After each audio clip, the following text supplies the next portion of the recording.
I'd like to start by acknowledging the traditional owners on the land that we meet on, the Gadigal people of the Eora Nation, and pay my respects to their elders, both past and present. I'd like to thank you all for coming here, ladies and gentlemen, and I'd particularly like to thank K&L Gates and Alice for hosting us today. When figuring out which host we were going to approach and ask them to host this event today, K&L was a very easy choice. They have 2,000 lawyers on 5 continents. They're consistently ranked in the top 20 international law firms, so they are clearly thought leaders in this space. And when figuring out how best and who best to answer the policy question of how do we develop an Australian foreign policy that works for Australia, the panel I think we are all very lucky to have here is an esteemed one. From a personal perspective, Talal has been a friend for many years, Bob Carr has been a mentor and a friend, and Gareth Evans has been a childhood hero, so not putting any pressure on at all. They are experts though. Gareth Evans was Foreign Minister, Attorney General and a range of other ministries. In his role as Foreign Minister was one of the creators of the APEC Forum, led the efforts for peace in Cambodia. Bob Carr has been obviously Premier of the longest continuous serving Premier of New South Wales, whose numerous achievements I'm sure we all know. But in addition to that was also, of course, the Foreign Affairs Minister, and secured Australia a seat on the Security Council, which of course cemented Australia's place in the international in the UN. And Talal, I've asked to come here today because I think the role of business is a critical one, and one that I don't think gets enough attention in the world of international affairs. Think of this: 8 of the top 50 international economic institutions are companies. 8 of the top 50. That's more than Ireland, that's more than Egypt, that's more than the Ukraine, and that's more than New Zealand. That's not hard though, but you know, it's New Zealand. But still, the role of companies and the role of business needs to be called out and acknowledged as a specific player, and that's why Talal's here. Talal's on the board of Australia Post, on the board of Sydney Ports. He's the managing director of Crescent Wealth, which is the world's first Sharia-compliant super fund, and has a history in business, and I think will make a fantastic contribution today. The order for proceedings will be Gareth will speak. Each speaker will speak for about 10 minutes. And Gareth will start, and then we'll have a short Q&A where the speakers will join us up here for a discussion with you and amongst themselves. Ladies and gentlemen, please welcome Gareth Evans.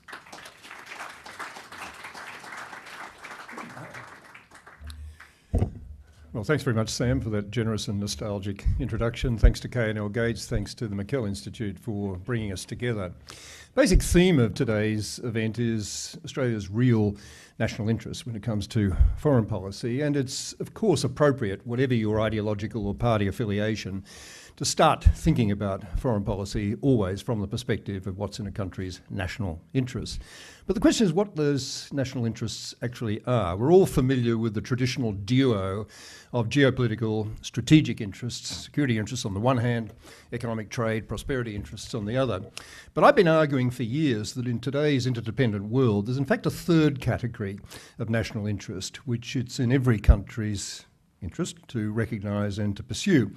And that's every country's national interest in being and being seen to be a good international citizen. Now, lest you think that I'm getting sort of naive and in my dotage, this is not the foreign policy equivalent of Boy Scout good deeds. What we're talking about is recognising the reality that there's a hunger out there for cooperative international solutions and a whole variety of transnational problems, or problems that Kofi Annan used to call problems without passports. We're talking about health pandemics, we're talking about terrorism, we're talking about proliferation of weapons of mass destruction, we're talking about trafficking of drugs and people, we're talking about dealing with extreme poverty, we're talking about a world that generally has a much safer environment. And all of these issues are ones that individual countries, however big and strong they are, can't really solve alone. There are also issues that have a differential impact from country to country around the world, but there is a common theme running through them. They're public goods which it's in everybody's interest to cooperate to get solutions for. So the whole point about good international citizenship is that these things are not only worth doing for themselves, but you do get some hard-headed return when it comes to your more traditionally defined security and economic interests if you are seen to be a really cooperative international player. And those returns are of two kinds. One is in terms of reciprocity. If I help country X deal with Ebola or deal with piracy or some issue that's really, really central to its national survival of the moment, they'll be, or national interest, they'll be that much more inclined to help us reciprocally when we've got a problem about refugee outflows or something of that kind. So the reciprocity issue is important in international discourse. And so too is the question of reputation. There's a general reputational benefit to be gained from being seen to be the kind of country that is a serious cooperative player. And that can be of a very hard-headed kind indeed. Just think of squeaky clean Sweden's international reputation for good international citizenship combined with the reality that it is in fact one of the world's biggest arms traders. And it's able to do that because its reputation is such that no country in the world is reluctant to deal with it. Anyway, against that background, what are the major challenges then for Australian foreign policy at the moment, bearing in mind that suite of things that really, I believe, should count as our national interest? Let me identify 7 foreign policy challenges and just spend no more than a minute or so on each, because we're limited for time. The first foreign policy challenge for us, maximising our interests, is to avoid a zero-sum game developing in our relations with China and the United States. I know Bob will say a lot more about this particular topic. Let me just say in a word or two, so far as the United States is concerned, I don't for a moment advocate tearing up the alliance relationship, but I do advocate certainly a little less puppy-like devotion to United States causes, whatever they may be, particularly of a military kind. I do believe that we should be talking very firmly to the United States about the unhelpfulness of continued use in the Asian region and context of East Asia and China in particular, the continued use of what I call the DLP words, which will strike a resonant chord for some of you, but what I'm talking about are words beginning with D for dominance, the L word leadership, the P word primacy. And if that kind of discourse continues to apply, then there's a real chance that it will end in tears. The US has got to give some strategic space to China. It's got to recognise the reality that China feels roughly the same way about American military might being concentrated offshore from Shanghai as the United States would if Chinese military might, naval might, were concentrated just outside San Diego. You have to bear in mind that kind of perspective and be sensitive to it. That doesn't mean kowtowing to the Chinese. They love kowtowing. It's a long historic tradition, but it's one that we should resist. We should certainly be very tough with them, I think, and as I know Bob and others were on the issue of the South China Sea, making clear that sort of vaguely historically based claims to large swaths of other people's territory or contested territory is not a way to win hearts and minds and friends. But above all, we've just got to be intelligent in our relations with both countries, our biggest economic partner, our biggest security partner, and to conduct our relationship in a balanced way that doesn't, as I say, take us down that zero-sum game route. Second priority I'd emphasise is getting right and keeping right our relationship with Indonesia. This has been a very tough thing to be able to do in a sustained way over many years, as I know better than most. And it's going to be tough again in the context if this terrible execution of Chan and Sukumaran should proceed, as we all fear it will in the next couple of weeks. But we really haven't got much choice but, after expressing our opposition in unmistakable terms, to nonetheless move on. Indonesia is the 4th biggest country in the world, it's the biggest Islamic country in the world. We are inextricably bound in a relationship. It's a country that is getting its governance act together, although Jokowi, I think, is proving a little bit of a disappointment in some ways we might want to discuss later on. Certainly getting its economic act together, and we just can't be indifferent to Indonesia's role as a next-door neighbour, Indonesia's role in Southeast Asia. I think something, again, that Bob might want to be talking a bit more about. Third thing we need to do, challenge is to get right and keep right our relationship with India. The rise of India is, I think, going to be nothing short of spectacular in the years ahead. We don't seem to have yet really got it still in Australia. The way people talk about India is the way I remember people talking about China through the 70s and as recently as the 1980s, as a country that had a huge population and might be a great consumer market, but wasn't ever really going to be a serious player in world affairs, was going to be mired in developmental issues. But China's really obviously taken off in ways that we're all familiar with. I suspect that's going to be the case with India. And I think the sooner we start talking about not the Asia-Pacific but the Indo-Pacific, from Bollywood to Hollywood, if you like, the better we'll be in conceptualising the kind of shift in terms of priorities that we need to make. I know we've got some Pakistani friends in the audience, and it's also part of the deal in developing a warmer and closer and more substantial relationship with India, to do that with other serious players in South Asia as well. And I think we just got to get our heads around the reality of the rise and future of South Asia. Fourth thing we need to do is getting right and keeping right our relationship with our Pacific Island neighbours. This drops a long way down most governments' priority lists, but it shouldn't. These countries are never going to be our most important relationships in economic and security terms. But it's crucial, both in terms of our credibility there, but more particularly our reputation when it comes to projecting ourselves in the wider developing world, that we do maintain close and committed friendships with those concerned, maintain our aid budget and support with maximum effectiveness, and just generally be generous friends and neighbours rather than too arrogant or too indifferent as we've so often tended to be. Fifth priority for me is very much keeping a central place at the table in the major regional policy-making forums. Australia's worked very hard, and that work continued very much under Bob, to put in place and develop regional economic and security dialogue mechanisms, the APEC and ASEAN regional forums, now the new East Asia Summit, with its Chinese and its Russian and US membership, owing a lot to Kevin Rudd's initiatives in this area. Institutions that actually work. We don't want, with these meetings, just another expensive series of photo opportunities with set-piece speeches endorsing pre-cooked lowest common denominator communiques articulated by lineups of men wearing silly shirts. We don't want that stuff, but what we do want is really effective dialogue and policy cooperation structures. And these structures are tremendously important in building direct personal relationships at leadership level. That's to say, if our leaders have the wit to take advantage of these situations as they arise. The sixth point I'd make in terms of policy priorities is to play a significant role, as best we can, in global policy-making forums. We've had two major opportunities to do that over the last 2 years with our membership of the UN Security Council and our continuing membership of the G20.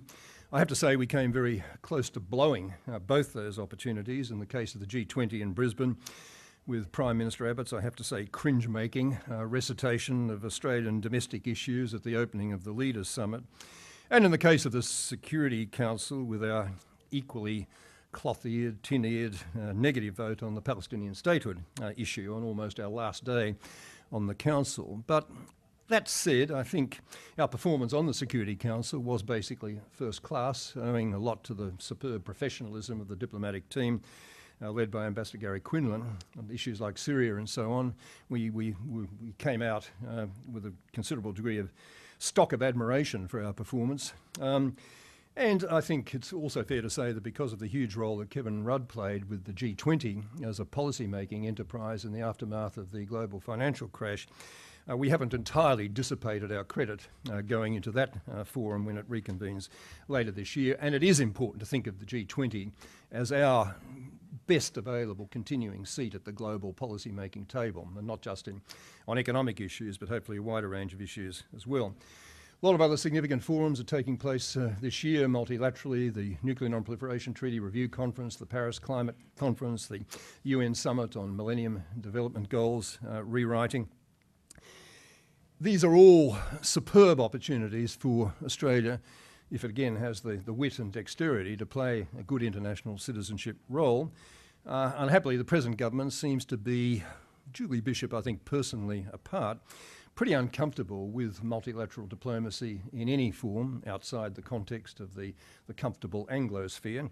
And so it's not very likely that we're going to make much of a splash, but I think we should recognise that this is a huge opportunity for Australia. These meetings and these forums are huge opportunities for Australia to play, not above its weight, but at its weight as a very significant global middle power. The very last thing I want to say as a priority is the importance of putting our money and our resources where our mouths are when it comes to foreign policy.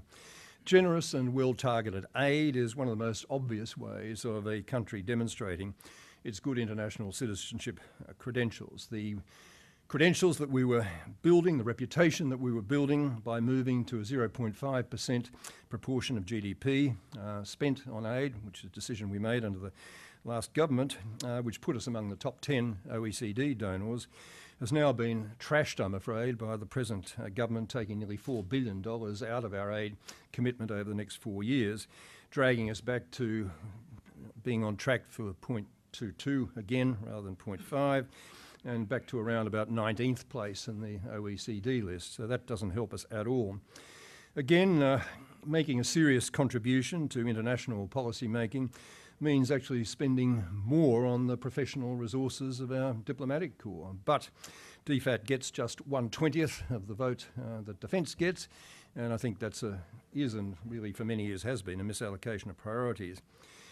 Final word on this subject, when we do apply our military resources abroad, I think we should be prepared to do so in a way which involves less foot dragging when it comes to UN mandated peace operations in Africa and elsewhere, where at the moment we have less than about 100 people in total currently deployed.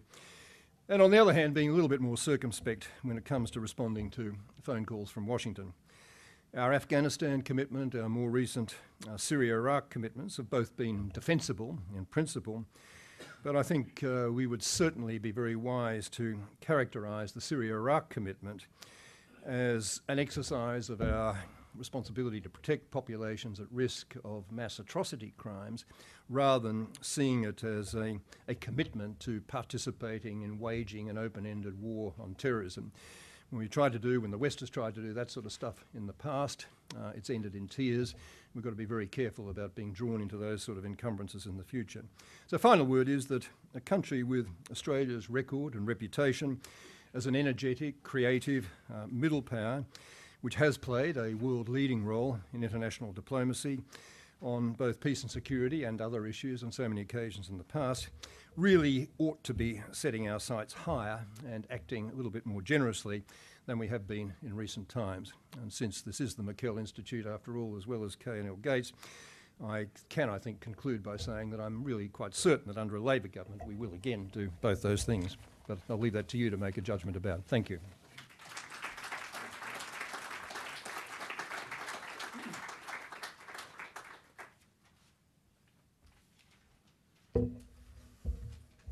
An honour to be here. I remember in my late 20s walking up Macquarie Street to interview old Bill McKell. We used to meet in the library, the State Library, to get him to reminisce about his time as Premier. I remember going past one spring day, going past Parliament House. The newly installed Rand government was there, and I thought, how terrible to be washed up in politics.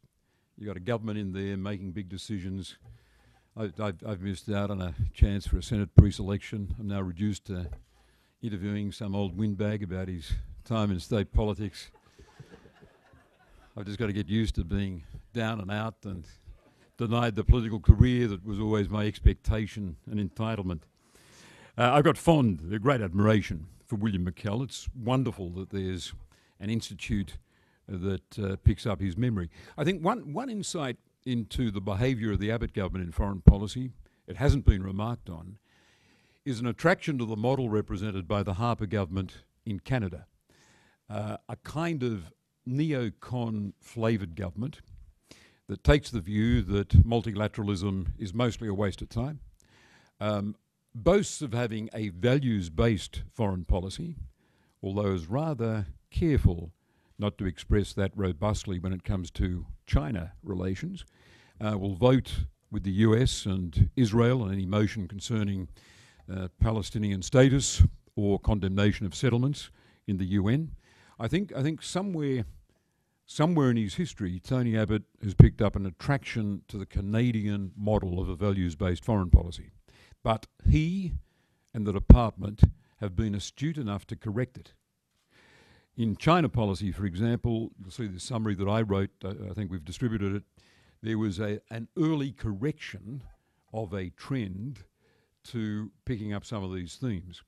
And from early 2014, the China policy of the Abbott government was quite pragmatic. That is the first of three challenges I want to throw down. I want to home in on the Australian interest in being able to manage and adhere to a pragmatic China policy. Second, the Australian interest in being able to manage any maximalist trend that asserts itself in US foreign policy. And third, our need to fully appreciate Southeast Asia.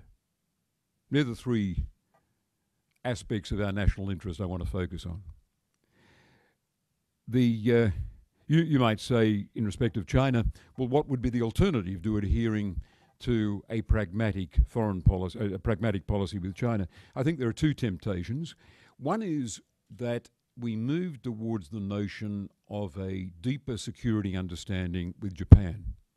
I remember in my first days as Foreign Minister, a senior public servant saying, there is in this city, we looked out the window at Canberra, baking in the autumn sunshine, there is in this city a draft treaty with Japan that has a clause in it that echoes ANZUS. And I said to the senior public servant, well, if there's one thing I want to do in whatever time is vouchsafed to me as Australian Foreign Minister, is put a stake through that concept. We share values with Japan. We have a lot of common interests. But the notion that we should settle on a security understanding with Japan that echoes and parodies ANZUS is decidedly not in Australia's interests, especially in the context of unresolved and serious territorial disputes between China and Japan. That is one temptation, because there are people, I think, with a neocon tinge to their thinking who would like to ease Australia in the direction of security closeness and security thinking with Japan. The other temptation is that we be cajoled or seduced by America into adopting what Gareth referred to as the DLP, prejudice against the emergence of China as a fully fledged superpower. America's focus on leadership and primacy and dominance, which really would tilt America and China to a period of quite damaging conflict and rivalry. That is not in our interests. Gareth referred to the phone call that will be made by an American president or Secretary of State to his or her Australian counterpart. I think it's very important that I think it was sad that when a phone call was made on the subject of Australian membership of the Asian Infrastructure Investment Bank, that Australia, as a result, declined early membership of that bank. I think for the region, and the region was one where Singapore and Indonesia, New Zealand were joining the bank, that sent a message that Australia is disinclined to think in terms of its own robust interest and to take account, above all, of a call from Washington. Back on China. In the first months in government, the Abbott government troubled those of us with an interest in the China relationship by declaring out of the blue that Japan was an ally of Australia, echoes of that treaty somewhere in a bottom drawer in the Canberra bureaucracy, and then spoke about Japan as our closest friend in the region. Now, with all deference to the notion of an excellent relationship with Japan, in the context of that territorial dispute in the East China Sea, that was uncalled for, and it was a departure from previous positioning by Australian governments. To give credit to the Abbott government, from early 2014 these trends were corrected. And this short fact sheet spells out how that came about. The danger is that we have a ship embedded in the US aircraft carrier battle group operating out of Japan. It may not be there quite at the moment, but it does raise the question of if there were a flare-up between China and Japan, and America was making a quick commitment to the Japanese, how effectively and how quickly could we peel off that presence and thus reinforce the Australian position of neutrality? In the paper ACRI produced recently, East China Sea, Does ANZUS Apply? The academics we commissioned made the point that a treaty is about more than an alliance is about more than the words in a treaty. It's about expectations, habits of behaviour, precedents, and a crucial phone call that could be put through from the White House to the Australian Prime Minister's office would be that coming from a US President who seeks Australia's enlistment in any combat in such a conflict over the Senkaku Diaoyu Islands. It'd be very important that an Australian Prime Minister is able to say there, as Tony Abbott wasn't able to say over the membership in the Asia Infrastructure Bank, that, Mr. President, we don't see our interests taking us into a commitment with Japan. Let's redouble our efforts to diffuse this.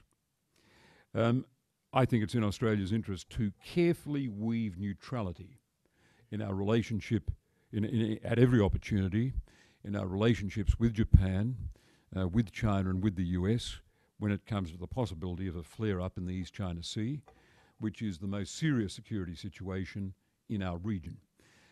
We should be, to use Abbott's recent word, socialising them to the notion that Australia sees it, should there be a flare-up, as being in our interests to stay out of it.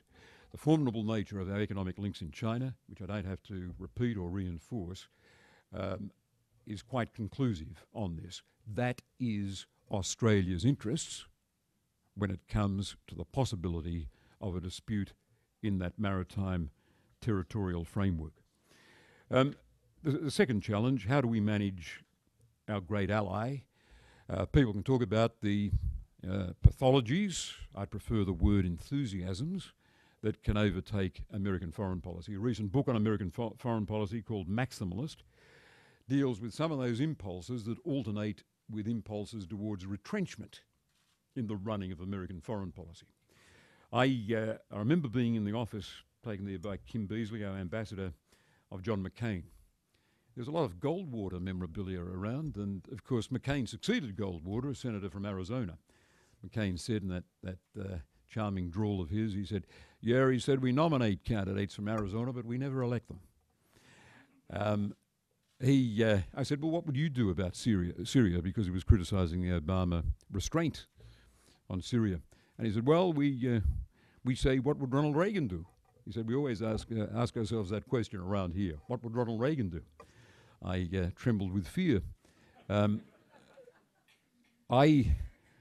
I think we've got to be alive to the prospect that America can be captured by enthusiasms.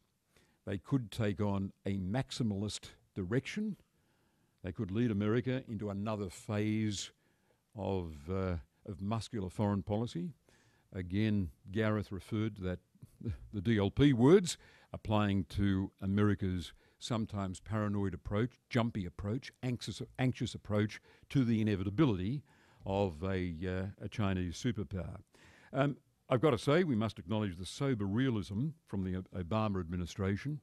If you look at the restraint on Libya, leading from behind, on Syria, taking the advice of the chiefs when it comes to the dangers of a military commitment, proceeding by negotiation to adhere to non-proliferation goals with Iran, attempting for the umpteenth time to get a deal between Israel and Palestine, only to be blown sky high by another raft of Israeli settlement announcements. All these, and elevating climate, so that in Brisbane it's the American president who's the advocate for the Great Barrier Reef, not the Australian Prime Minister.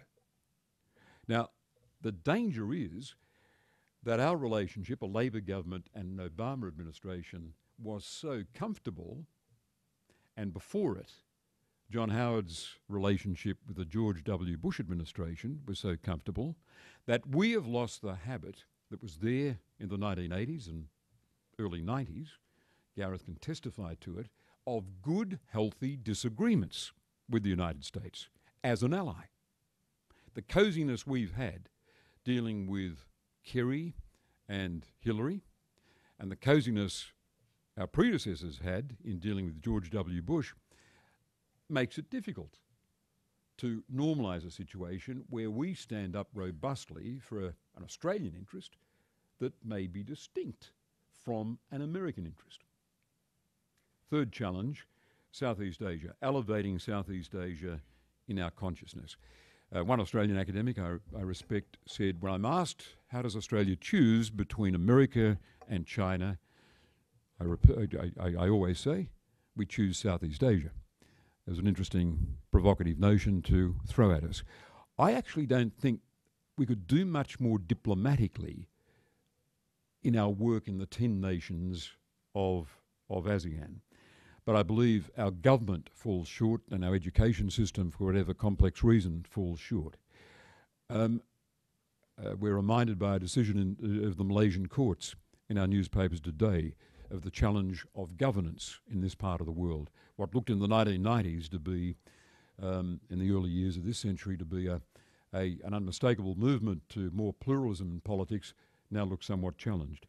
The reality of ethno-religious disturbance in the region is very real, and territorial disputes are marked. South China Sea is what I'm referring to here. It strikes me, though, that if Australia is working with China from a position where they understand our strict neutrality in the East China Sea, we've got more credibility when we engage the Chinese and urge caution in respect of their behaviour in the South China Sea. There are three challenges.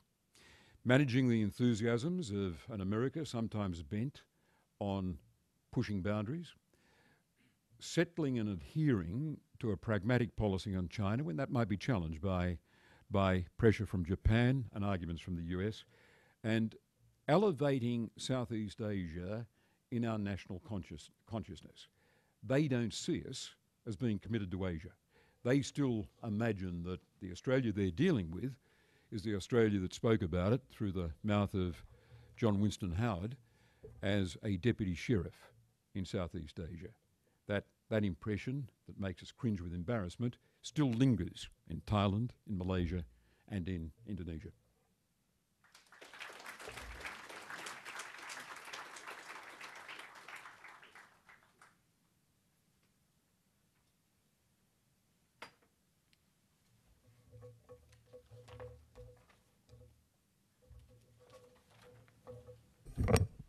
Thank you, everyone. Thank you very much, everyone, for being here today. I want to start by the various acknowledgements. First of all, of course, to the McKell Institute and Sam Crosby. What a wonderful job in putting this together, and thank you. To Alice DeBooz, an old friend of mine from many years ago, and partner at the great firm, K&L Gates, and the wonderful global firm that they are in terms of their Sydney presence. Of course, I'd like to acknowledge my co-speakers, Labor icons, national heroes, people I've only ever read about, and I have the privilege and pleasure of sharing a stage with them today. Please don't laugh too hard. And of course, I'd also like to acknowledge His Excellency, the Ambassador of Bosnia, Bakir Sadanovic, here today. So I thought I'd better acknowledge him, given he's in the audience and went to the trouble of coming up from Canberra to be here today. Now, I have a very different take on the forum today. As Sam, as he was introducing me, started off, I actually see things through a businessman's eyes. And so as an honorary professor at ANU, when I look at Australia's national interest, I focus on, unlike my fellow speakers, on economic diplomacy. And of course, all the other strategic, political, etc. issues are of critical importance. But today I come with a prism or another way of looking at Australia's national interest through economic diplomacy. Now, I'm no alarmist. I mean, if you read the Australian Financial Review, which I'm sure everybody's read cover to cover this morning, there's an alarmist article by one of representatives of my old alma mater, PwC, Jeremy Thorpe, who says that Australia is going to slip from the G20 to the G30 and be overtaken by countries such as Bangladesh, Egypt, Iran, Philippines and Thailand within 50 years. Now, I don't know how they come up with those figures, but what I'm about to speak to today, and the theory and the way of thinking that I'm putting, is not alarmist and does not actually think that we're going backwards. It's about leveraging, I think, a very unique position that Australia has, and it's simply not using. And it talks to some of the issues presented by both Gareth and Bob. Now, I guess from my way of thinking is, where is Australia today? If you think about the history of Australia, if you think about our natural relationships, whether they be economic, cultural, social, political, even geographic in some senses, we've always had a triangle in our head where everything flows along that triangle. What I'm referring to, of course, is if you take China out of the mix, because we basically sell a lot of stuff to China. China's really important to us, but at the end of the day, we're a resource-based economy and we sell a lot of stuff to them. That's probably the most important interest apart from security interests. But take them out of the mix for just a moment, and then you have a triangle. That triangle is of Australia's national interest, one of trusted trade and relationships. And that is obviously our relationship with the UK and Europe generally on one part of the triangle, and with the US as our great friend, ally, protector, cultural promoter, etc. And those two at the top have a relationship. If you think about it and you really research it, Australia's national interests and the flows of those interests, whether people to people, government to government, or institution to institution, flow along that triangle. And have done so very successfully for over 200 years now. Now, my view of the world is that that's fantastic. We should remember our history, and subject to all the things that Bob and Gareth said about some neutrality, not getting stuck between a zero-sum game between China and the US and all the other foreign policy issues, we should stick to the knitting and what we've done really well at. But my contention is that we should develop a new triangle, or indeed recognise a triangle of Australia's national interest, a second triangle in the broader triangle. And that is, it's already happening, but we just don't see it in that way. And in fact, what I'm referring to is potentially Australia's new Silk Road. I think it's in no way unremarkable or controversial for me to suggest that Australia's national interest economically, in a security sense, in a cultural sense, resides in Asia. 30, 40 years ago, when we went into China in 1972, I believe, and from when Whitlam went to China, and from then on in, Indonesia, China, Malaysia, Southeast Asia generally became very, very important to us as a nation, despite keeping our relationships obviously alive and well with our traditional partners of trade and trust, Europe, UK, and the US. We now, as a country, see our foreign policy interest, our security interest, our economic interest, and our cultural interest in terms of investing in Asia, going north. For God's sake, we won the Asian Soccer Cup. I mean, when did that happen? It did this year. For me, that is a percolation point on the realisation of this strategy. And I think everybody, whether in business, in policy, in law, can see the relationships that we're developing in China and in Asia generally, and in Indonesia. Now, it is certainly true that we don't share the same respect to a larger degree by some elements in Australia that Asia looks towards us with. And the Deputy Sheriff comment of some years ago still resonates in a lot of people's minds in Asia, but that is changing. Australian business is now looking north, going north, by the bucket load. Telstra has just bought part of Indosat in Indonesia. Telstra's been in Indonesia 50 years. It has only now made a serious investment. Our major corporations that now running out of places to invest in Australia as they get bigger and bigger. Think about the big four accounting firms, the big four law firms, the two, Coles and Woolies. Think about the communications companies. Only 25 million, just under 25 million people in Australia. So, and they're thinking about the 600 million people coming into the middle class over the next 20 to 30 years. I don't need to bore you with the statistics. They're thinking about about Indonesia as the largest Muslim country in the world. They're thinking about the brilliant opportunities in China. They're thinking about markets. We have a lot of know-how. So I think that is entirely unremarkable, and over a period of time, we're creating one part of the second inner triangle. As John Howard said, you don't have to lose a friend to make a friend. And as Paul Keating said, we are looking for security in Asia, not from Asia.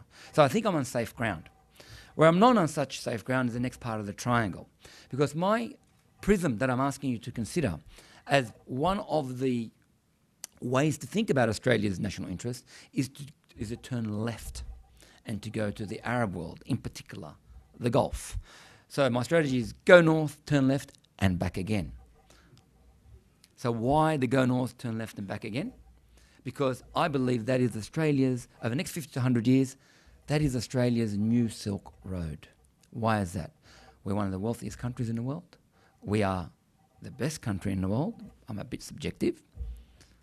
But we have a lot to offer in terms of just objectively economic know-how, behaviours, skill, knowledge, and the rest. But why the Gulf? The Middle East, it's pretty clear why not the Middle East at this point. Once they stop killing each other, may help, and there are many, many opportunities there. But leaving that aside, talking about the Gulf specifically at the moment. The Gulf is a petroleum-based economy generally. They have recognised that they need to diversify, and very quickly. Even Saudi Arabia, with a $200 billion surplus each year, I mean, what treasurer in Australia wouldn't love that $200 billion surplus, is building its nation. It wasn't focused like that for many years. At the rate of knots, they're building whole cities that did not exist before. And what are they looking for? What's Qatar, Dubai, the UAE generally, Saudi Arabia looking for? Well, they're looking for know-how. What does Australia have? Plenty of that. Being more specific, there are 6 areas where there is a lot of potential from an Australian point of view to contribute. And they are, the first 3 are the 3 insecurities: food, water, and energy. And they are very interrelated. And guess what? Australia are experts at all 3. We have so much to offer. We mastered that so many years ago. And CSIRO and many other organisations are having unbelievable success in that area. The Middle East is, and Gulf in particular, is crying out for water security, energy security, food security. And remember, or you may not know, that those insecurities are very much related. So maybe you may get some food security, but your water security dips completely because you use so much water to grow food that's so hard to grow there. Or you may have energy security that doesn't allow you to have proper water security. In Australia, we have all 3. The other 3 areas are health, education, and financial services. We are world leaders in those 3 areas, and we have a proven track record. Let me give you 3 examples. First example about health, Medicare, free private health. The Gulf is not rushing out to copy the Americans. The Gulf is looking around about an Australian model that gives the universality of healthcare at an affordable cost, and that is top tier. Education. University of Wollongong has proved that up. The University of Wollongong campus at Dubai is the oldest and most important campus in the Gulf, in the Gulf region. Living inside the American University of Beirut, etc., in the Gulf region. And they have a vice-chancellor's representative there and a vice-chancellor, and the University of Wollongong is ecstatic about it, and there is a lot of room to grow. Financial services, be a bit self-serving here, talk about Crescent Wealth. In terms of, which is the firm I run, financial services, Australia is the first country in the world to have a Sharia-compliant pension fund. That's unusual that confounds me in a number of ways. How could that be? KL is the headquarters of Islamic finance. Dubai and Saudi Arabia are the headquarters of Islam. But it's Australia's great track record, fantastic and highly regulated system, superannuation, and a clear and open commitment to all kinds of financial services that are safe. Having a pension system, they've been explained to Middle East, having a pension system, don't worry about an Islamic pension system. Any kind of pension system is years away. They have a lot to learn from Australia. The other thing is, of course, the security of our system. Apart from the Canadians, who we compete with very regularly with respect to our high regulatory standards and our ability to sustain something like the GFC, no one in the world's been able to achieve that. And you'll find a lot of Aussies, especially in Dubai and Abu Dhabi and Qatar, the amount of Aussie accents you find in the most senior positions is astonishing. But as a nation, we haven't recognised that. We are not even in the context. We are not even thinking about them because let's face it, we're a relatively wealthy country. And when we have Asia on our doorstep. However, what do they have, they being the Gulf, that we don't have? And that is they have a lot of excess cash that they're looking to invest. And we have a place for it. It's called infrastructure. $770 billion is the gap that we need to fill to maintain our growth. Roads, I mean, it's a major issue for every federal and state government and for this nation. And that is a safe kind of investment that the Gulf is looking to make if we allow them and if we invite them and if we create pull factors as opposed to push factors. So we have a very, very neat exchange, and I think that's starting. My final point on the go north, turn left and back again strategy, Australia's New Silk Road, is that it is developing naturally. It needs a bit of a push from government, but there are the institutions that have already developed that Australia, both government and private sector, have developed in the go north, but I think there's sadly lacking any institutions or a recognition about the turn left part of that triangle. And that is why the Australian-Arab dialogue, in the vision and the same format as the Australian-American leadership dialogue, which I'm so fond of, has been established, and hopefully will have its first meeting of the leadership groups of both countries, political, regulatory, academic and media, sometime at the end of the year. So with the formation of those kinds of institutions and with continued economic diplomacy, I think Australia's national interest will be well served if Australia and Australians thought about its national interest in those terms. Thank you very much.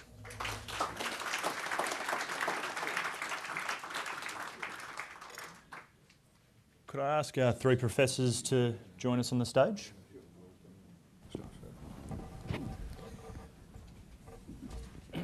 Do they need to turn their microphones on, or are they just automatically on? They're good? I think we're still on. Awesome. So we've got a chance to ask them any questions that piqued your interest. I might start with one for anyone, but drawing on something that Gareth Evans spoke about, and I'll just give you a chance to expand on it if you like, about Jokowi's performance and why you think he may not be living up to expectations. Well, two or three reasons. I mean, one, he's turning out to be profoundly conservative in his social and domestic economic instincts, which is not, terribly helpful in an environment that needs a bit more vibrancy than it's had. Secondly, he's proving to be very transactional in his approach to foreign policy rather than having any larger sense of what the shape and movement of these regional and global relationships is about and what Indonesia's role as a major potential player could be. And that's already generating a little bit of angst among ASEAN colleagues and others as to what the hell Indonesia is going to be about. Are they going to sort of retreat inwardly and just focus on a handful of economic relationships and not look at the larger game? But a third issue is the way in which he is proving pretty obviously to be a prisoner of domestic political currents that are a bit beyond his capacity to control. The relationship with Megawati, which is deeply unhelpful, I think, to rational discourse on anything for anyone who knows anything about Indonesian politics and Megawati, to be a prisoner of that and getting caught up with this issue about the appointment of a police chief and corruption issues and so on.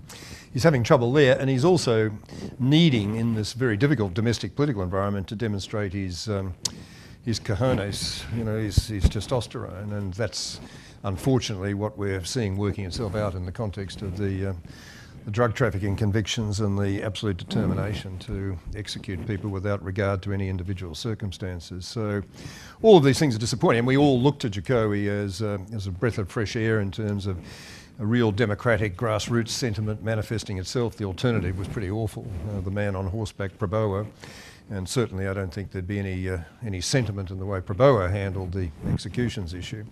But there was a sense that Indonesia was emerging as a subtle, multi-dimensional, democratic, and genuinely, sort of fast-moving economic environment. And right across that spectrum, I think there's just a bit of a question mark at the moment. We hope this will be teething troubles for government. It'll settle in. He'll get good technocrats around him. Will be able to sever himself a little bit from the dead hand of Mother Megawati. But it's going to be a bit more complicated than I think many of us thought likely and had hoped. Questions? We've got one up the back, and then we'll come to you next. Thanks, Sam. My question is both to Gareth and to Bob, and it picks up on the question of being a good global citizen, and obviously the cutting of the foreign aid budget, which we'll see ramifications both in this region and across Australia. And Gareth, to you, as to why the observations is taking on a neoconservative outlook as this government has, is why national security and trade interests haven't factored into ensuring that at least the aid budget was, if it was, why it's plummeted to such levels, because there are strong arguments that can be made from a neoconservative point of view. And to Bob, we saw in Canada similar cuts to the foreign aid budget, but in recent years Stephen Harper's increased them and channeled them towards personal projects such as child and maternal health, and has been a champion. And is there a hope that Abbott may copy that model forward, or is it more of personal domestic situations that have led to the drastic situation which will impact on our foreign policy going forward, not just on foreign aid? Well, my instinct is that, my understanding is that Julie Abbott fought fairly hard. Julie Bishop. It's like Andrew's talking about Julia Gillard and the relationship with Abbott. But my understanding is that Julie Bishop, fought fairly determinedly to try and keep the aid budget, but was overruled by basically Abbott, who was not at all sensitive to the larger international dimensions of this and was just looking at an easy pot of gold, which he saw as a Labor aberration, and born, among other things, of paying off a whole bunch of African countries to get their votes for the Security Council. There was just an incredible cynicism about why we were doing what we were doing, with the aid budget, and a belief that it was nobody in Australia would raise a hair if he did plunder it, and unfortunately that's largely proved to be the case. But, you are right about the way in which this stuff is actually noticed, and it can have implications for defence and security relationships around, the wider region as well as globally. And I think it's a very narrow-minded, short-sighted, as well as inhumane and ungenerous and very selfish approach. Labor undoubtedly would be, and Bob can speak for this, I suppose, Labor would undoubtedly have been looking at trimming some of that growth that was anticipated in the aid budget as part of the necessary belt tightening in the budgetary context. But the slashing and burning that went on, just the decimation, getting back to that 0.22 territory, which the buffs among you will know is really the basements, really the also-rans, the non-serious players on aid policy. So very, very disappointing. There's not much traction in our relationship with a lot of countries. In talking to Laos, for example, what have you got? There's very little Australian investment in the country. We don't cooperate on any major regional challenges. What do you talk about?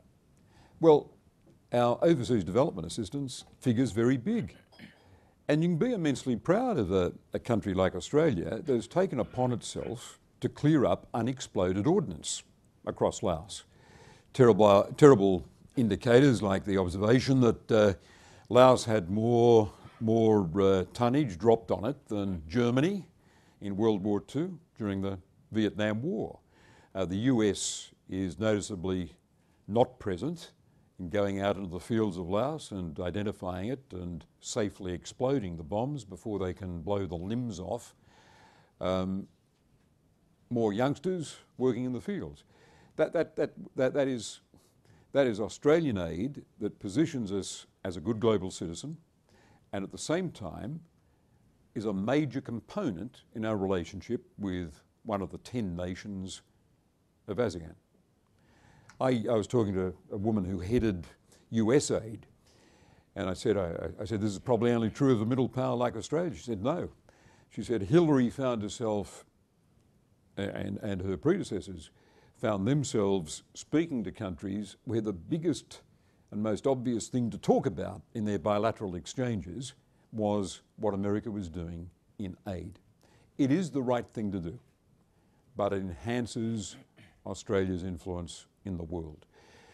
It is an obvious target, especially for a Conservative government, because it's big, and I think Abbott has got a noted lack of enthusiasm for any multilateral engagements or anything that smacks of idealism. The front here. Thank you. I'm David Morris. My question is to the two former foreign ministers, and it's about how do you draw a link between sound foreign policy, of which you've both been world's best practice proponents and practitioners, and the political narrative of the day and the leadership narrative. And perhaps I'm being a bit nostalgic for the days when I worked for Gareth Evans in Foreign Affairs and Trade, and we had a Prime Minister, Keating, who was drawing a very big tapestry of a changing Australia, an Australia that wanted to engage with the world multilaterally, regionally, but was changing ourselves to be more confident of ourselves and to be remaking ourselves for a future century. And I wonder what your advice, both of you, would be to Bill Shorten, for example, on how might he start to develop a narrative that would allow the sound foreign policy to be implemented and to be owned by the Australian people once there is a change of government? Well, I think two ways. One is going back to that very clear articulation of an overall governing Labor philosophy that we had, which really predated all the Blairite third way stuff, and they in fact pinched it from us. But it had three dimensions, you may remember, very prominent right throughout the Hawke-Keating years. One was very dry as dust economic policy. Two, very warm and moist social policy with lots of compensating strategies for the dry economic stuff. And the third component was liberal internationalism. That was just heart and soul of how it all sort of came together. And I think we do need a philosophical narrative, and Bill Shorten and Tanya could do worse than to recreate and re-articulate that basic narrative, because an awful lot feeds into it. The second thing that may in fact be helpful in selling foreign policy to a perhaps occasionally sceptical Australian public, although most opinion polls show that by and large Australians like Australia being seen to be a respected and effective, player on the world stage, and do cringe when we have our embarrassing moments. But one way of relating it directly to, more obvious domestic concerns is to use this concept of good international citizenship, because there's an awful lot of foreign policy, particularly the multilateral dimension of it, and particularly in all these areas like terrorism and weapons of mass destruction and so on, where it doesn't seem to be immediately, maybe terrorism, yes, when there's a linked situation, but most of the time, it doesn't seem to be directly related to immediate security concerns or immediate economic interests of the kind that Talal spoke so well about. So what you say is this is not just a third category of stuff we do when we're in Boy Scout mode. This is stuff that directly feeds back and works to our advantage in giving us both reciprocal support and also reputational benefit that is very helpful when we've got a particular issue that we want to push. So there's a real hard-headed return, if you like. And that concept of good international citizenship is a way of, if you like, marrying realism with idealism, rather than just having idealism out there as something that's a dispensable, extra supernumerary element. Because if it's conceived in that way and seen to be, and it's an easy story to tell given the growing interdependence of the world and these big problems that do require cooperative solutions, and I think articulated that way, the public is reasonably receptive. And And it's actually interesting that Bishop is the most popular of the front bench on the other side, and it's not just because she handles herself reasonably well and elegantly, but she's conducting herself in a portfolio which is seen to be serving Australia well and making us look and feel reasonably okay in a way that most of the rest of the front bench team are manifestly not. So I don't think it's a big problem to get foreign policy up there. But Bob, you've been a more recent practitioner than I have. Yeah, one way of elaborating on this and making it practical is that challenge of seeing that the world doesn't think the only expression of Australia's international personality is our support for the US alliance, is as an alliance partner of the US. It is important. It is supported by a clear majority of the Australian people. It's mainstay of Australian foreign policy, and if we didn't have it, we'd be seeking it. But it shouldn't be the only expression of our international personality. We can elevate our involvement in Southeast Asia so that we are seen as part of Southeast Asia. We can interpret Southeast Asia to the US and to Europe. We can do that credibly. We can become specialists in Southeast Asia. Sydney University is a Southeast Asian centre. The Vice-Chancellor told me that when he advertised for Southeast Asian specialists at Cambridge, he got no applications. When he turned up at Sydney University, there were 203 already on the payroll. So we've got credibility in this part of the world. The demographic shift in Australia is part of that. We elevate that. We elevate our commitment to liberal internationalism. And we don't have to present ourselves to the world as simply a rusted on US ally. I remember in my last days as Foreign Minister, packing the bag in the bedroom at home to go off to the G20 and being put on the spot by ABC Radio AM on this Saturday morning, the last week of the election campaign, of course. And I had to explain why we were supporting America in the President's bid to take punitive strikes against Saddam Hussein for his use of chemical weapons against his own people in the absence of a resolution of the Security Council endorsing such strikes. I think a coalition foreign minister for Australia would have said, well, our great ally has spoken, we are a good friend of America, the President's asked us to do it, we will do it. I thought, I hope a bit more creatively, to have pitched it in a way that picked up these themes of liberal internationalism. I said Australia has a long-standing interest in chemical weapons. Back in the 1980s, we had a lead role in getting that convention. Not for nothing was the group of nations concerned with this called the Australia Group. This is a theme in Australian foreign policy. And that's why, in the absence of a Security Council resolution, Australia is backing the President. A few hours later, I got off the plane in the UAE on my way to St. Petersburg, and an urgent message came through. The President has dropped his bid. He no longer wants anyone's support for this. He's going to take it to the US Congress. I thought, well, here's a gentle warning about reacting with too much alacrity to American enthusiasms. I thought on my feet and I said, that's great, I'll get out a media release praising this President for his commitment to restraint, being so different from his predecessor with his dangerous adventurism who wanted to plunge on regardless. A President who consults his Congress before taking needed action is one that Australia can work with comfortably. There was another option, of course, Bob. You could have just shut up and not talked to the media at all. But listen, these were, you mentioned nostalgia earlier, right. These were my very last days in the job we both held, and I was going to suck the orange dry. As you did. We've got a question up there, and I think we've only got time for a couple more questions, I'm afraid. I'll be brief then. Stephen Thompson from Cane Gates. Can I just say what a great pleasure it is to have you all here. Just a few short months ago we had Malcolm Fraser on that very stage being interviewed by David Marr for the launch of Malcolm's book Dangerous Allies, which many of the themes of which of course are very strongly echoed today. Much further to the left than both of us. I could ask you 100 questions about what you have talked about today, but I actually want to ask you something about what you haven't talked about, but I think it'll pick up some of the themes, and that is the great bear in the room and Russian territorial aggression in the Ukraine. and what appears to be the very strong risk that the US may arm the Ukraine, a situation in which we've seen the sort of unprecedented scurrying of Merkel and Hollande on basically a begging mission to try and calm the situation down. How do you see that unfolding? What happens if the US does arm Ukraine, and where does that leave Australia in the context of what we've been talking about carving out an independent Australian foreign policy reaction from the US in terms of that potentially global conflict? Do you want to start on that? No, you go. Well, it's a very, very tough call, that one. Very, very tough. My prima facie instinct is against doing anything that will make the military situation more volatile and potentially more explosive and, create the potential for an even bigger eruption. And we have to be very, very careful on all those fronts. On the other hand, Putin has behaved pretty monstrously.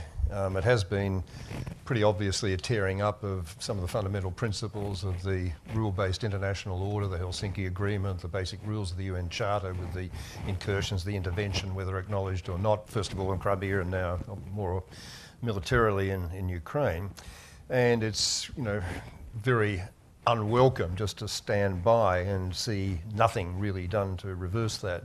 How do you balance these competing considerations? It's tough. I think as always, you've got to empathise a bit and understand the background and the context. And while Putin has behaved monstrously, there's also a sense in which what we're seeing is playing out of an all too predictable scenario given the way in which the West handled the immediate post-Cold War years, the triumphalism, the indifference to the sense of humiliation, of wounded pride of the Russians, the way in which the subsequent NATO enterprise was advanced with the expansion more or less up to Russia's borders, without any kind of attention at the time to what would have been a fundamentally different approach to military security, to actually embrace Russia post-Cold War in NATO, in advance of the old Olof Palme concept of common security. You buy your security with others, not against them.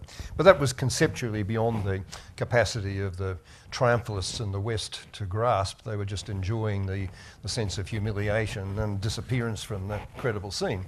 But doing that with a country that still to this day has 7,000 or 8,000 nuclear weapons is not a terribly smart thing to do. And what we're seeing is a big backlash against that within Russia, and Putin's behaviour has been very much a response to that sense of humiliation. So you've got to take that into account. You've also got to take into account the whole balance and set of patterns and shapes in the region, and the fact that Ukraine has traditionally been regarded almost as much part of the historic Russian culture heartland as Belarus, the other major country in this sort of category. And the talk of Ukraine moving across to the European side, not only joining the EU but possibly NATO itself, is something that's just generated all sorts of angst. So I think, given all those other currents that are running, even given the need to take a very strong stance against anything which tears up the rule-based international order, I think the balance of judgment comes down on the side of real caution to try and find a diplomatic way through this, settling for the eastern part of the Ukraine as a kind of frozen territory is not very comfortable for the Ukrainians, not very comfortable in principle, not very comfortable ethically. But it may be the price we'll have to pay for keeping the situation reasonably diffused. I mean, Crimea's a done deal, that's gone, nobody wants to turn back the wheel on that. But Crimea was always a bit different from Ukraine proper because it was handed over by, in a fit of absence of mind, by Khrushchev in the, several decades ago in an area that was always seen as essentially Russian. So but it's very tricky. I mean, one way through it may be to think of turning Ukraine into a kind of Austria. Essentially neutral as it was during the Cold War years, certainly not part of NATO and not part of the European Union either until the mid-90s. And I think that's part of the mindset of Hollande and Merkel at the moment, to try and negotiate some political accommodation of that kind, which puts Ukraine in that position. But it's a very, very tough call then, because if we start getting a habit of mind developed that you can rattle a sabre or two or send tanks across the border even if they're not armed overtly by your own personnel and get away with it we are putting at risk a very fragile international order that we've all worked terribly hard to create in the post-World War II years. But I don't know, Bob, where do you come out? I wouldn't add to that, no. It's... We've got time for two more quick questions. So a lady up the back, and we've reserved the last question for our host. Geraldine Doog from the ABC. Sure. I went to the Lowy Institute when Julie Bishop and Andrew Robb announced that whole economic diplomacy effort, and it was extremely impressive. And I was struck at the time, I was a bit surprised in a way by how well it came across. And it's really going to what you're saying, Talal, that it reminded me that much of the conduct of foreign affairs has been assumed to be in the hands of government and bureaucrats and officials, and that business is never asked to take part. And in a way, what they were saying was that there was going to be a presumption, and it fitted very well, I thought, with the whole liberal mindset, which is why I thought it was one of the best things I thought they'd done, that in a way, that presumption that everybody played a role, and that business, which had its own self-interest clearly involved, ought to be asked to see the broader view. And that this might well be a very important new development in the way we think about foreign policy, taking it out of the hands of just exclusively the people who are, that we're used to, getting it out of the club, expanding the club. So I just wonder whether, Talal, you're thinking like that, or whether it's ridiculous. Am I being naive in imagining that business ever thinks beyond the bottom line? I suspect they could, but I wonder how you'd think about it. Thank you, Geraldine. I think I find myself a bit surprised, finding myself agreeing wholeheartedly with Andrew Robb and Julie Bishop on anything. But I certainly agree with them on this. I think the Department of Foreign Affairs, as good and as professional as they are, have spectacularly failed to actually, unlike the American Foreign Service, take business and the country's economic diplomacy at all levels into account when working. And I'm sitting on a couple of boards with the Department of Foreign Affairs, and I'm aware of that. Some are better than others. And I think Andrew Robb in particular, supported by Julie Bishop, I've met them in all kinds of places around the world, actually presenting Australia's case. In Saudi Arabia, in Doha, in Dubai, in China. Andrew Robb's been on a plane, I think, continuously since he's become minister. He's actually in the middle of negotiating a free trade agreement. I said, I understand Labor started, but now the Liberals are continuing with the GCC, which goes to my go north, turn left. And of course, Julia Gillard negotiated some very good agreements with China and Indonesia. Oh, sorry, Indonesia's getting there, but a good start's been made. In general, so that's number one. Number two, Geraldine, in general, I think business does look longer term, a lot more longer term than the punters would imagine. So it's not all about the bottom line, because every business knows that there will be no bottom line if you don't think in terms of a broader interest. And I think there's been a bit of a change, a sea change, in the way business thinks about, well, do I go and invest in Asia? Is it a 2-year payback period? Oh yeah, I put some money in, and within 2 or 3 years I'll lose some money, but my money will come back? Or is it a 10-year payback period? And I think you'll find at the highest levels of business in Australia, not just the proponents of particular business and advocates such as myself, including people like David Thodey and others, that there is a lot of long-term developmental thinking as Australia globalises its investments. Because historically, Australia's only invested in Australia. We've been very small. There have been, 5 or 10 global success stories. That's changing now. That's changing quite significantly, especially in the superannuation industry, with this $1.7 trillion to invest. So I think you'll find business is a lot more broader thinking. I think the go north, turn left strategy and back again is on their minds already. They just haven't got a name for it, and I'm happy to name it. Nothing beats a good deal. If Lindsay Fox goes to Thailand and says, I can help you lift productivity, the transport experience I've had in Australia is going to work a treat here, his personality and the strength of the deal he's offering business partners carries the day. Government is going to be on the sidelines in that kind of thing. The Pratt organisation decides it can collect all the cardboard from the 5 boroughs of New York and recycle it into cardboard boxes on the biggest item of manufacturing industry that's appeared in post-war New York, their big recycling plant on Staten Island. A good deal drives it. A good deal drives it. That's business taking an initiative.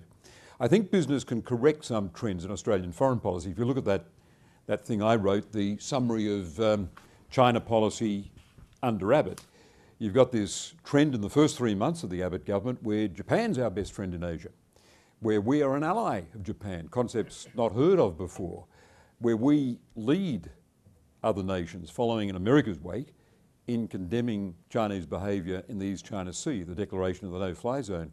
And all of a sudden it looks like our relationship with China is at risk. Now that changed from early 2014, as I said in my presentation, and Abbott realigned things and Bishop realigned things. They were back running a pragmatic, serious, national interest policy with China. Business played a big role in that. That government got the message at the end of its first 3 months in government from a lot of serious Australian companies with deep interest in China, the way you're going, you will dislodge Australia's China policy. The correction, I think, in 2014, a very welcome correction and one that was quite deftly done, one that resulted in the triumph of President Xi's visit, the announcement of an FTA, the announcement of a, quote, comprehensive strategic partnership, unquote, in November last year. That correction did, I think, reflect some strong messages to Canberra from Australian business that it was veering in a direction in China policy that did not reflect Australia's national interest. Last question. Oh, my question flows directly on from Geraldine's nicely, and it is for Talal, and then the second part for Bob. And it's really related to this idea of economic diplomacy. Certainly, the Saudis have bucket loads of money that we can take advantage of, but they also have an absolutely appalling human rights record, and don't let women drive and stone homosexuals to death and all of that kind of stuff. Does business ever need to take those types of considerations into account when investing in foreign nations or accepting the investment of foreign nations? Is it relevant at all? And then secondly to Bob, what from a government perspective is that do human rights play a part in economic diplomacy, and is that a relevant consideration? No. So, well, sorry, you go first.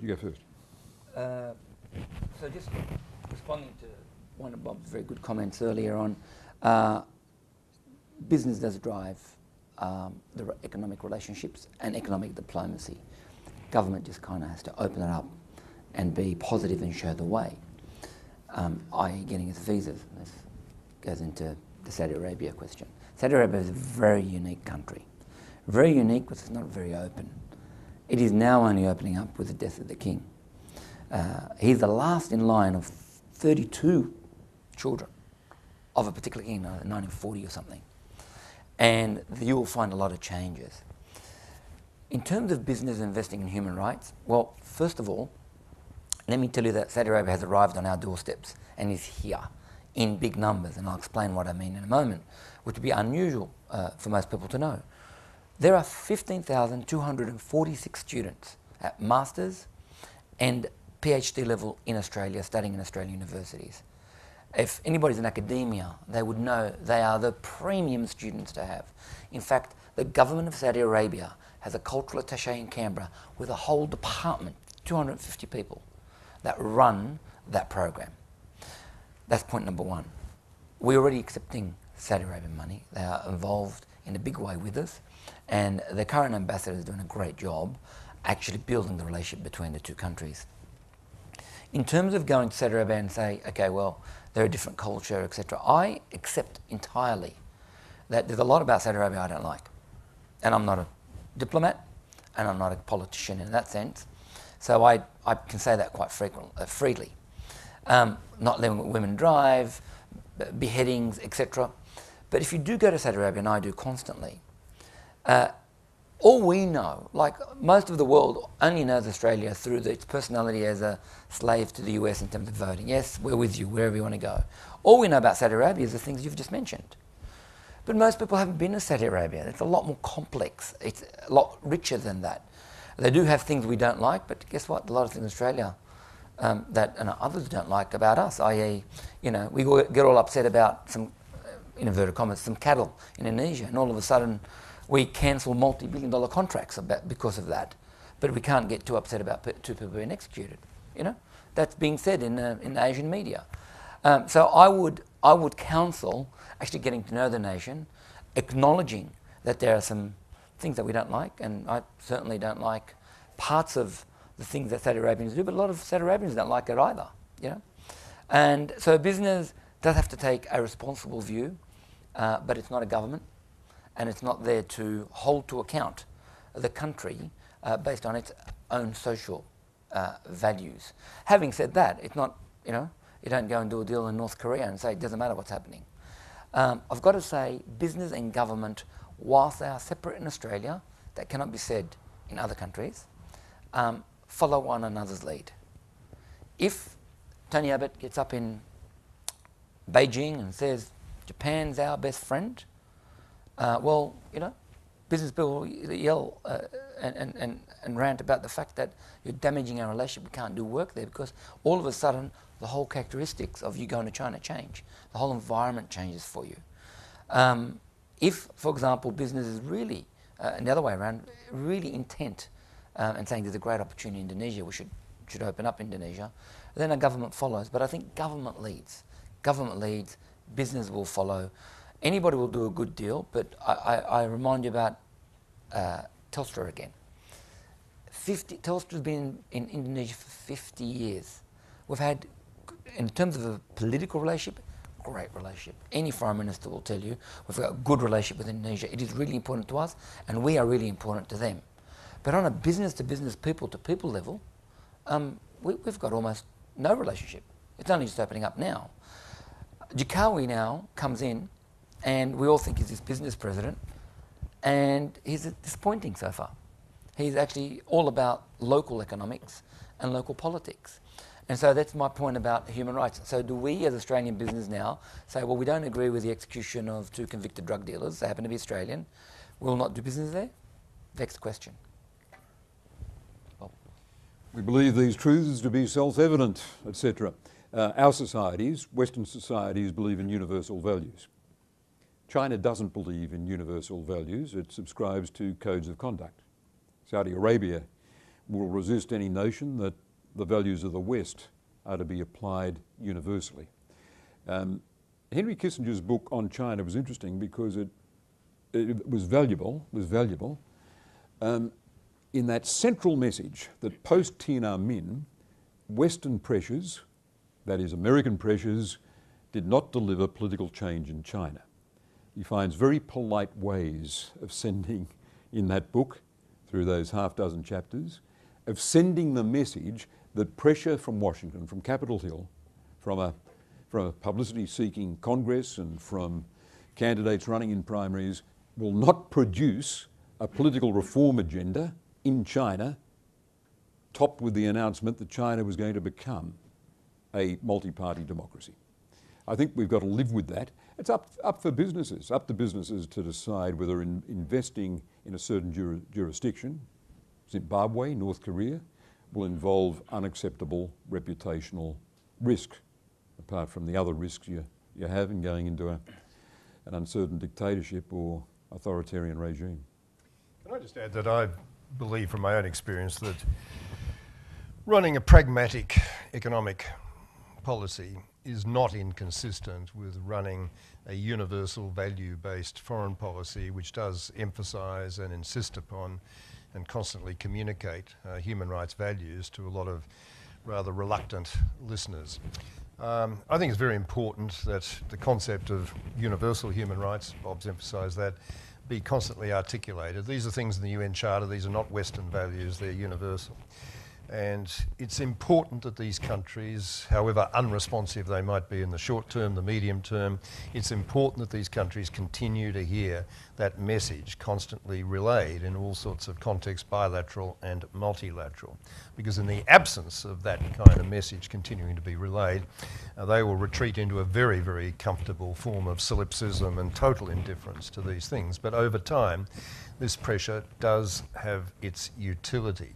China is, these days, quite conscious of its reputation internationally, and a lot of its behaviour on the Security Council and elsewhere has been quite circumspect on human rights issues, even when intrusions have been involved in traditional sovereign space. And so I've been much involved in this debate, spent a lot of time talking to people in China, former Foreign Minister Chen Chichen, and you know, I believe that they're not wanting to be seen as complete outliers on these issues. The important qualification on all of this is how you convey these messages, how you communicate them, how you get that constant patter going is very important. In an Asian context, and I presume in some Middle Eastern, and I would think in some Middle Eastern ones as well, any terribly overt drum beating, you know, it does tend to be a bit counterproductive, or quite counterproductive, because of the issue of face and the issue of public humiliation. But the capacity to absorb quite a fair amount of punishment privately is actually quite high. And if we are so circumspect and so nervous about the downside risks to more direct national interests, economic interests in particular, I think we miss an opportunity to convey messages on a regular basis which really are very important to convey. I used to drive my diplomats, and you'll remember, mad by requiring that they go in on a fairly regular basis, including in China, to protest about executions because Australia's position was strongly against the death penalty. We saw this as you know, against the whole trend in the civilised world, even though it wasn't explicitly outlawed by any international instrument. But it was just important to be able to make the case, and I think, you know, if enough other countries did that consistently over time, you know, it would have something of an impact. It also puts you in a position to be much stronger in the representations you make in the kind of context we're involved in Indonesia at the moment, where however much we might generalise about general objections to the death penalty, it looks like special pleading on behalf of just Australian citizens. Whereas, you know, if you do make it from the get-go, the notion there's a larger principle at stake here, a larger human rights principle at stake, your position is a bit stronger. So, you know, call me a bit soft if you like, but I do believe it's very, very important for countries to keep that, you know, gender equality and other forms of human rights issues very much alive. And there are ways of doing it, believe me, when you won't be thrown out the door and you won't put your business partners at risk by the way in which you do it. We're right on time. Now, the task of thank yous normally falls to our chairman, John Watkins. John is unfortunately ill today, so with less gravitas, but with certainly no less sincerity, I'll perform that role. So, gentlemen, thank you so much for your contribution today. I thought it was fascinating and stimulating, and thank you also to K&L Gates for hosting us.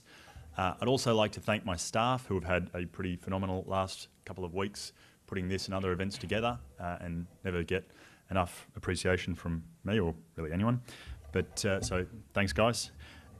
Now, the final thing to say is we've got a full program of upcoming activities. If we don't have your details, frankly, I don't know how you got here, but if we don't have your details, there are cards on the table. Fill them in and get them back to us. But thanks, guys. Please give a round of applause.